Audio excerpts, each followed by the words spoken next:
Hi everyone and welcome to another episode of Healthcare Headers. We're here at Back to Work Occupational Therapy here in Belleville, speaking to Linda Hiemstra, occupational therapist, who has a diploma from UCT in interdisciplinary pain management. We're going to be talking to her today a little bit about chronic pain and how it affects us in our daily lives, what it is and what it isn't. So stay tuned, coming up next. Good day and welcome everyone to this installment of Healthcare Headers. Today we're sitting down with Linda Hiemsta. She's an occupational therapist practicing in Belleville, Mountain View, Stellenbosch, and Paul. She has got a postgraduate diploma in interdisciplinary pain management from UCT. She is also an accomplished occupational therapist in the fields of work rehabilitation. She's got a practice by the name of Back to Work Occupational Therapy, and we are very proud to be sitting down with her today. Thank you, Linda, for your time. We'll be talking to her today specifically about the topic of chronic pain. Considering she's done extensive studies in this area, we thought we'd sit down and give you a little bit more information around this very mystifying term. Chronic pain, Linda, is a very broad term, but sometimes and oftentimes misunderstood. I think let's start by explaining exactly what chronic pain is, and then maybe go a little bit into what chronic pain isn't. So please do enlighten us. What is chronic pain? Okay, so essentially the first thing that people need to understand is that pain is useful. Pain of any kind, whether it's acute or not, has a job. Its job is essentially to warn you that something is going wrong or that you're doing something that might be quite dangerous. Now, chronic pain is pain that has outlived its usefulness. It no longer has that job of warning you that something is wrong. Because very often it persists way beyond where your tissue is healed. Okay, wow. So it's in the past the definition would have been that it's pain that lasts for longer than 3 months. But actually chronic pain can start within 2 weeks of an injury. Yeah, sure. So the time is no longer the definition that is used. It's pain that is no longer useful, no longer protects. So I would imagine if tissue heals rather quickly and pain then persists thereafter, that would then rule out that 3-month rule, like you said. Yeah. Exactly. All right. Yeah. So I think even giving a broader definition to what chronic pain isn't. I mean, what are some of the things that you think or that you've read of now, having done this diploma, that indicate or that are indicated as chronic pain, but really aren't or doesn't really fall into the category of chronic pain?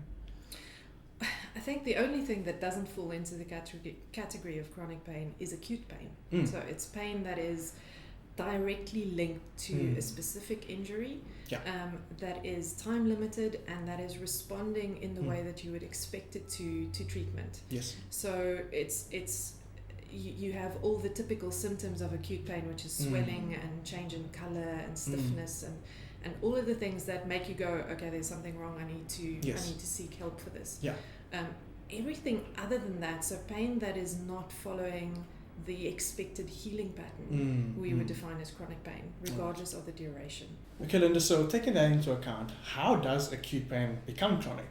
Where does the bridge essentially happen? Or at what point can one then consider it to be chronic? So that's actually quite a difficult question to answer because it depends on the original mechanism of injury or the original cause of pain, whether acute or not. Yes. So that's really important. Firstly, is to establish what is going on. Is this a mechanical problem? Is it a nerve problem? Or does it not really have a structure that you can link the symptoms to? Yes. But essentially, acute pain moves to chronic pain when the nervous system becomes sensitized. So in acute pain, you have your inflammation process, you have a whole bunch of chemicals that are released. Yes. And that causes the nerves in what we talk about as the periphery, so your arms and your legs and your joints, those become sensitive. So it's a little bit like a house alarm that's been set too sensitively. Wow, okay. And that's essentially what happens in chronic pain is that input that is not normally supposed to be painful, so movement or touch or even loud noise, bright light, all of that can then generate pain. Yes. Yeah. So it's essentially a nervous system short circuit. Yeah. I would say. Wow. So it sort of feels like this overload of just input and input and input, and there's no sort of pathological reason or structural reason why it might be occurring. Yes. There very well could be in that case, and that needs to be investigated, of course. But in the case that we're speaking about now, that phase has passed, and we still have this essentially ringing of the bell that's happening. Yeah. Exactly. All right. Yeah. And I'd imagine this becomes very difficult for patients to cope with, and lots of confusion happens because they end up going to their surgeons after surgery, or they've had a long-standing back issue, a long-standing neck issue, a shoulder issue, and then there's lots of confusion. Oftentimes patients are accused of making a mountain out of a molehill, or they are just accused of having a very low pain threshold. Can you comment a little bit about how the patient might be experiencing this, and some of the frustrations they might be going through while going through this? Yeah. So I think what's very difficult for both patients and healthcare professionals is that, you know, when you and I studied, we were Yes. taught that pain is a symptom of something that is structurally wrong. in your body. Yeah. And so patients keep looking for the answer. They keep looking for that thing that is wrong, because if we can fix that thing that is wrong, then we'll solve the problem. Goes away. Pain will go away. And Yeah. unfortunately, with chronic pain, it's a lot more complicated than that. There are a whole host of factors that might be influencing someone's pain experience. Yeah. And so very often what we see is that patients have gone from doctor to doctor to doctor to doctor, various specialities, and they end up feeling like no one believes them. Yeah. And no one is listening to them. And so very often by the time they see someone like me, they are quite angry, they are very distressed, they feel like there is just no hope for them, and it affects their whole life.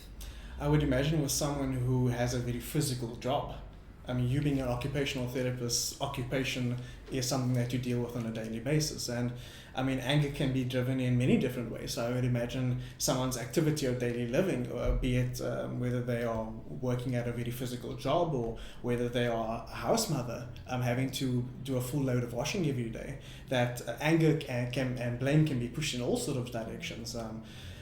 Like you said, sometimes the patients themselves are going from doctor to doctor to doctor because they just feel like they're not being heard.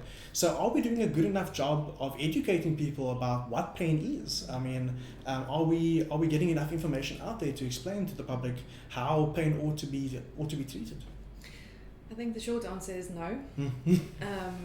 I think that healthcare professionals themselves need a lot of education around how to recognize when it's not a normal pain response. Yes. And normal is a tricky word to use, but essentially when it becomes non-useful, when that pain response is no longer useful.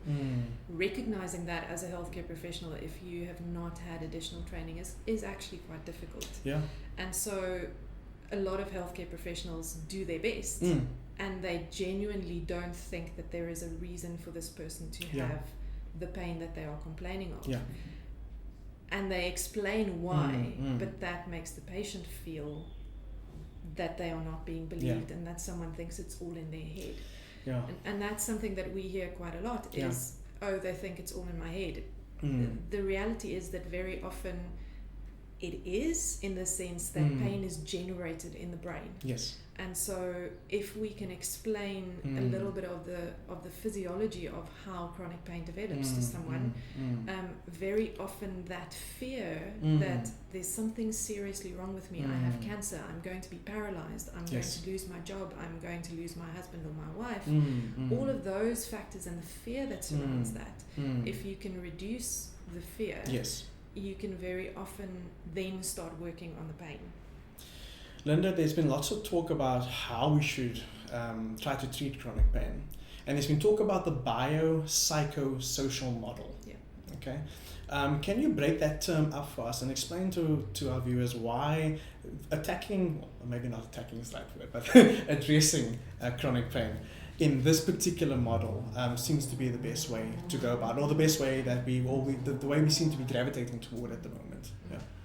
So it's interesting that the International Association for the Study of Pain, their definition of pain and what pain is, includes the fact that it is always a physical and an emotional experience. You cannot separate the two. Yes. We are embodied beings. So if you think about how people describe a relationship loss. Yes. This person broke my heart. It feels like my heart is being ripped out of my chest.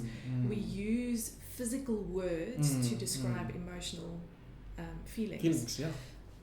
But at the same time, our emotions have a significant impact on how we experience physical feeling. So if you think about, if you have a really, really bad day, you just got out the bed on the wrong side and everything is going wrong, and you're walking along There's in no the milk office. in the fridge. There's no milk in the fridge. You're walking along the office and you stub your toe. Your response to that pain, that very physical, I have now caused damage to my toe pain, is very different to when it's a Saturday and you're at home and you're having a braai with your friends and everyone's laughing and joking, and you walk out with a meat in your hand and you stub your toe. You kind of go, ow. But it's a completely different experience. And so when we're talking about biopsychosocial, it is about understanding this person and their experience from a structural, so biological, what is actually going on in the body perspective, but also in terms of how their emotions might be affecting their experience, and also how their context affects it. So if you have two people with rheumatoid arthritis and one has a job, has a supportive husband, and has had the condition for a long time and has had time to adjust, and you have the same person with the same diagnosis whose husband has passed away, she's a single mother, she no longer has a job, and she was diagnosed 6 months ago, it's a completely different experience. And so you can't treat the condition, you have to treat the person. And I think that that's probably the biggest distinction between maybe between treating acute pain and chronic pain. Acute pain, you treat the problem, you treat the symptom. Chronic pain, you have to treat the person. Speaking a little bit more about just the psychological impact that chronic pain has on a person, I would imagine that chronic pain affects a person's psyche dramatically. Feelings of hopelessness, helplessness, this never-ending pain that overcomes this person, and then following that, the lack of motivation to then do anything about it, because there's just this sort of fatalistic feeling about it all. And I mean, it just sort of tends to go in a circle. I mean, I've got pain and I'm depressed because I've got pain, but I've got pain because I'm depressed. You know, I mean, trying to unlock that and get a person out of that, circle of doom must be a very challenging thing. What are some of the things that you found help in clinical practice to just get someone to take that first step and seek help? So the first thing is that the clinician needs to listen, and to truly listen for what the person is communicating outside of my back hurts. Not just interrupt from the first 12 seconds. Exactly. And then it's essentially a process of establishing what is valuable to this person and what it is that they want to change. If you have someone with chronic pain who is not interested in making changes, it's whatever treatment you try is probably not going to work. But because it is so multimodal, because there are so many aspects that that are involved in the person's experience of their pain, it's almost impossible to treat chronic pain without having a team, because you have to look at what is happening from a medication perspective and perhaps a medical treatment perspective, but also from what we would talk about as a non-pharmacological perspective, so not medication. And look at what is truly valued to that person. And very often it's the simple things, so truly listening and feeling heard, but then starting with very basic goal setting. So what is it that you want to change in your life? And often the answer that we get is, I want my pain to go away. Now I may not be able to do that in the first session, but if I can start changing the way that you interact with the people around you, that you do the activities that are valuable to you, that you enjoy doing, that gives you a whole lot of positive feedback, which then helps to start the process of coping better with the pain, which could lead to a reduction in the actual severity of the pain. But it's very individualized. It's there isn't really a recipe. And the team is incredibly important. just touching on the team, I mean, as a physiotherapist, our initial sort of port of call would be to get the patient onto the table and try and address the symptoms from the start. It's what most traditional physiotherapists would do, who haven't perhaps gone through the training modules that UCT and organizations like Train Pain perhaps offer. But yeah, I mean, having all those people speaking the same language, I would imagine, is extremely important. Yeah, definitely. And physiotherapy does have a role to play. Yes. But that's why it's so incredibly important to establish what is the background mechanism to this person's pain, because your approach in therapy is going to be very different with someone who has chronic lower back pain to someone who has, for example, fibromyalgia or rheumatoid arthritis. Yeah. You might use a completely different treatment strategy for the one as opposed to the other. So speaking of fibromyalgia, big buzzword in our community. Oftentimes we come across patients who come to us saying, I've got fibromyalgia. Someone's told me I've got fibromyalgia. The doctor's told me I've got fibromyalgia, and I've done the research and I've read up on Google, and it's just frightening to see what my life might look like with fibromyalgia. Could you just give us a little bit of an explanation of what fibromyalgia actually is, and how to begin to address this? What are some of the key players that are involved, and or rather, who are some of the key players that are involved, and how do you start the journey with someone with fibromyalgia? So fibromyalgia is a very difficult condition. It has a bad reputation. Yeah. It's in the past has kind of been given as a diagnosis of exclusion where nothing else makes sense, so we just give it a name and hope for the best. Yes. But it actually has genuine physiological changes that cause the symptoms that patients experience. Kind of the new terminology around fibromyalgia is chronic widespread pain and central sensitization, which in a nutshell is that turning up the volume of the alarm system that I was talking about earlier. So it's a sensitization of the nerves in the arms and the legs and the spinal cord and the brain. Yeah. And so addressing fibromyalgia has to look at all of those different aspects of the nervous system. Has the patient done anything wrong to cause it? No. We don't know. We don't know why some people develop fibromyalgia and some people don't. There is an association with also a more sensitive immune system. There is an association with childhood trauma. There is a genetic association, but we honestly don't know because it's not something that you can x-ray. It's not something that you can image. You can't take a picture and say, oh, this is what's going on here, so that's why you have ABC. But no. I think just removing the guilt from that, because a lot of patients do suffer with that. They've got this guilt that they've treated their bodies incorrectly and now they're suffering the consequences of it. So there are quite a few things that can help for fibromyalgia. The first thing to understand is that a lot of the traditional pain medication does not work. But there are tablets that do work.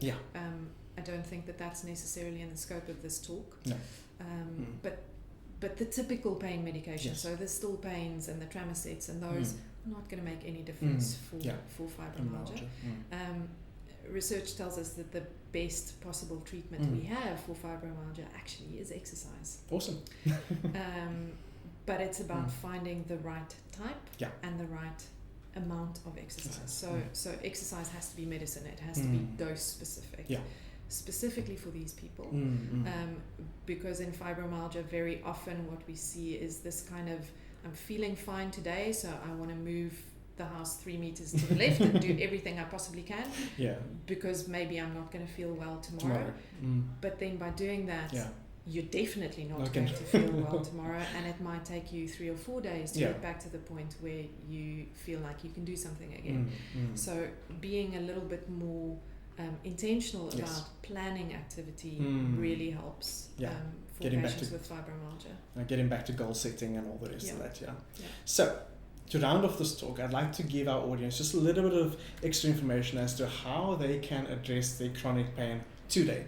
Just a few very easy tips and tricks that they could do today that they could implement, things like sleep and those kind of things. But I'd like to give the floor to you to answer those questions that they could implement from today that could assist them with their chronic pain.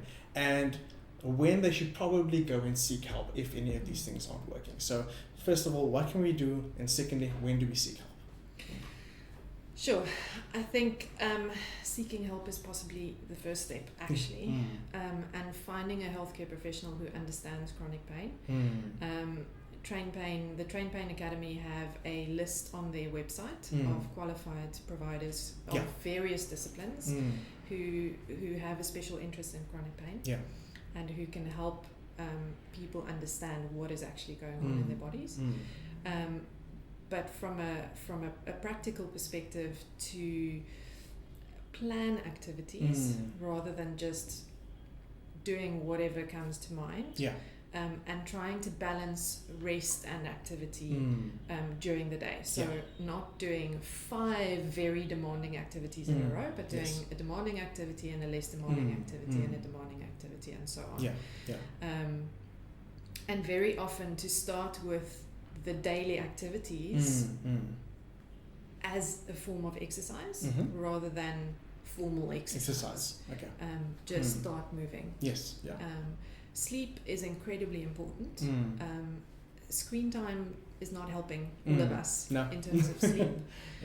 But very often chronic pain affects sleep, and it's also that almost the same as with the mood. Yes. It's that same cycle effect where you're not sleeping well because you have pain, and because you haven't slept well, your pain increases and so on. So sleep hygiene, having a set time that you go to bed, being quite intentional about your bedtime routine. So not drinking alcohol or caffeine within 2 hours before you go to bed. Putting on some relaxing music, maybe having a warm bath or a shower, and warm, not hot. Hot water stimulates, warm water calms. So there are quite a few practical things that people can do. There are also dietary changes that help, but for that, ideally you'd want to speak to a dietitian who has some experience in dealing with inflammatory conditions. Awesome. Super. Linda, I want to thank you for a very informative talk, and we just want to give you some credit as well. We work very closely together, and you are one of the most experienced occupational therapists I've ever worked alongside. So we will include your details in the description of this video, and if any of you would like to get hold of Linda, you can see her details. I think they'll be inserted here below, and you can make contact with her if you feel that she can assist you in your journey going forward. So thank you very much again, Linda, for your time and for your effort in this video, and for joining us here on Healthcare Heroes. Have a good day. Thank you. Thanks. Cheers. Thank you so much for sticking around for the entire episode. We want to thank Linda Hiemstra from Back to Work Occupational Therapy for her time and for her effort to sit down with us and speaking about chronic pain. We hope this content was valuable to you, and please do like and share our page. If it's valuable to a family member or friend, please tag them in the comments below, and we hope to continue to provide quality content like this for you guys out there. And thank you so much for following us and following our journey to better health. Take care.